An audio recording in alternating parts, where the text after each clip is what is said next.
Fake breakout और real breakout समझने से पहले मेरा एक छोटा सा क्वेश्चन है आपसे। ये चार्ट ए है और ये चार्ट बी है। चार्ट ए में प्राइस कुछ इस तरीके से है 99.20, 99.60 एंड 99.90। एंड चार्ट बी में है 99.20, 99.70, कुछ इस तरीके से। तो आप मुझे बताइए इन दोनों चार्ट में से सबसे ज़्यादा बायर्स कहाँ एक्टिव है। तो सबसे पहले हम चार्ट ए को देखते हैं। पहले प्राइस 99.20 था, फिर प्राइस 99.60 हुआ, उसके बाद फिर 99.90 हुआ। उसके बाद यहाँ पर बायर्स एक्टिव हो गए और प्राइस ऊपर जाने लगा। और अगर आपका आंसर चार्ट ए था तो बिल्कुल सही था। अब हम चार्ट बी को देखते हैं। चार्ट बी में प्राइस पहले 99.20 पे था, फिर प्राइस थोड़ा सा ऊपर गया, उसके बाद फिर से उसने जंप लिया। लेकिन यहाँ पर जो प्राइस है 100.30, उसके बाद प्राइस फिर से नीचे चला गया। देखिए यहाँ पर 99.80 हो गया। तो इसका मतलब क्या, बायर्स ने अपना कंट्रोल खो दिया और सेलर्स ने अपना कंट्रोल ले लिया। अगर चार्ट बी आपका आंसर है तो वो आंसर गलत है। इसी कॉन्सेप्ट से हम समझेंगे कि फेक ब्रेकआउट और रियल ब्रेकआउट क्या होता है। उससे पहले हम देखते हैं कि ब्रेकआउट क्या होता है। ब्रेकआउट वो होता है जो इम्पोर्टेंट लेवल को क्रॉस कर देता है। इस चार्ट से हम देखते हैं। पहले यहाँ लेवल्स कहाँ बन रहे हैं, यहाँ पर देखिए, यहाँ रेजिस्टेंस बन रहा है और यहाँ पर सपोर्ट बन रहा है। तो एक बार इनको ड्रॉ कर लेते हैं। ये रेजिस्टेंस है, ठीक है। पहले प्राइस यहाँ पर आया था, फिर नीचे गया था, फिर ऊपर आया, फिर उसने पुल बैक दिया, ठीक है। फिर ऊपर गया, फिर पुल बैक दिया। यहाँ पर प्राइस कुछ इस तरीके से ही चल रहा था। उसके बाद प्राइस फिर रेजिस्टेंस पे आया, लेकिन उसके बाद प्राइस नीचे नहीं गया, प्राइस ऊपर गया।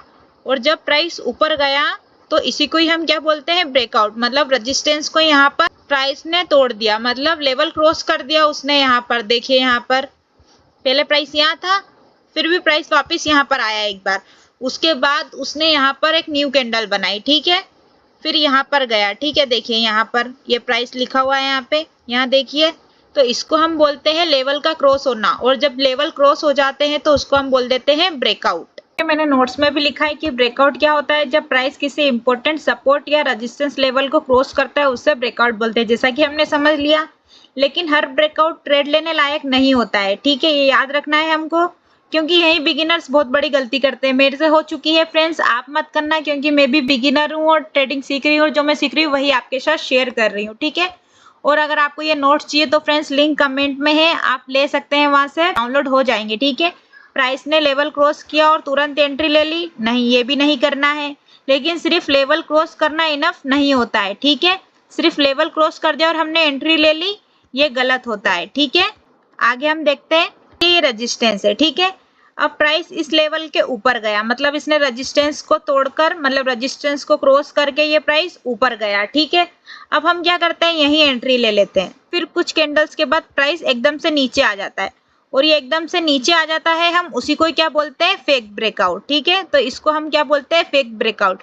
इसीलिए हमको एंट्री बिल्कुल ऐसे नहीं लेना है कि रेजिस्टेंस का लेवल क्रॉस हो गया और हमने इसी कैंडल पर एंट्री ले ली, नहीं। फेक ब्रेकआउट भी होते हैं, मतलब मार्केट ने ब्रेकआउट का सिग्नल तो दिया, लेकिन बायर्स ब्रेकआउट को कंटिन्यू नहीं कर पाए और सेलर ने कंट्रोल ले लिया, तो मार्केट पूरा नीचे चले गया। तो आज हमने देख लिया कि फेक ब्रेकआउट क्या होता है। नोट्स में लिखा भी है, फेक ब्रेकआउट का प्राइस लेवल के ऊपर गया, फिर नीचे आ गया, मतलब फेक ब्रेकआउट है, ठीक है। फेक ब्रेकआउट तो हमें सिंपल लगा। स्ट्रॉन्ग ब्रेकआउट क्या होता है, एक बार नोट्स में देख लेते हैं, फिर हम रियल में देखेंगे। प्राइस रेजिस्टेंस के ऊपर गया, लेकिन इस बार सिर्फ ऊपर गया ही नहीं, उसके बाद भी बायर्स कंटिन्यूसली एक्टिव रहे, प्राइस एचएच बनाता रहा। मतलब प्राइस ऊपर तो गया, सीधे ऊपर गया, लेकिन हायर हाई बनाता हुआ गया, तो ये स्ट्रॉन्ग ब्रेकआउट हो जाता है, ठीक है। ये रेजिस्टेंस है, यहाँ पर एक स्ट्रॉन्ग ब्रेकआउट हुआ, मतलब यहाँ पर ब्रेकआउट हुआ और उसके बाद प्राइस ऊपर गया, ठीक है। अब ये प्राइस ही स्ट्रॉन्ग ब्रेकआउट ही मतलब रियल ब्रेकआउट, ठीक है। मतलब बायर्स ने लेवल को ब्रेक कर दिया, ब्रेक करने के बाद भी कंट्रोल मेंटेन रखा, मतलब कंट्रोल उनके हाथ में रहा, तो इसको क्या बोलते हैं हम, स्ट्रॉन्ग ब्रेकआउट या रियल ब्रेकआउट। एक बात का ध्यान रखिएगा कि फेक ब्रेकआउट और रियल ब्रेकआउट को 100% पहचानना पॉसिबल नहीं है, क्योंकि ट्रेडिंग एक प्रोबेबिलिटीज का गेम है। हम सिर्फ साइन देखकर कह सकते हैं कि यहाँ पर ब्रेकआउट की पॉसिबिलिटी बन रही है या फेक ब्रेकआउट की पॉसिबिलिटीज बन रही है। आई होप फ्रेंड्स आपके लिए ये वीडियो यूजफुल रही होगी।